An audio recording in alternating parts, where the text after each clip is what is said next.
ఒక డ్రెస్సింగ్ స్టైల్‌ని బట్టే ఇప్పుడు ఏయో ఘోరాలు జరిగిపోతున్నాయి అన్న మాట్లాడుకుంటున్న రోజులివి. మీ అవునండి. సినిమా కంటెంట్ చూపిచ్చి అంటే ఒక క్లారిటీ లేకుండా ఇంత కన్‌ఫ్యూజన్‌తో ఈ కంటెంట్ ద్వారా అసలు మెసేజ్ ఇద్దామనుకుంటున్నారా? లేదంటే మైండ్‌లు అయితే చెడగొట్టాలనుకుంటున్నారా అనేది ఎందుకు అర్థం అంటే కావట్లేదు. మీకు క్లారిటీ లేనిది ఎందుకు అనిపిస్తుందండి?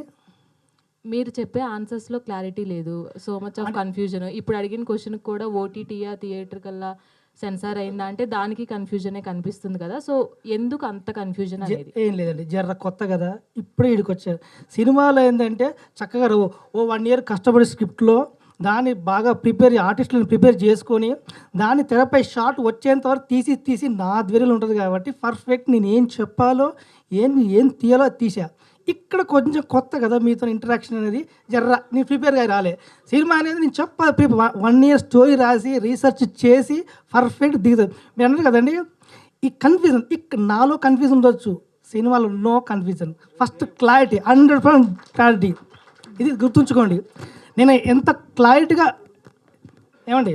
ఎంత క్లారిటీగా ఉంటే ఈ చిత్రం యువతి, యువకులు అని ఎందుకు ఆ మెసేజ్ అంత క్లారిటీ ఉన్నది చెప్పానండి అది.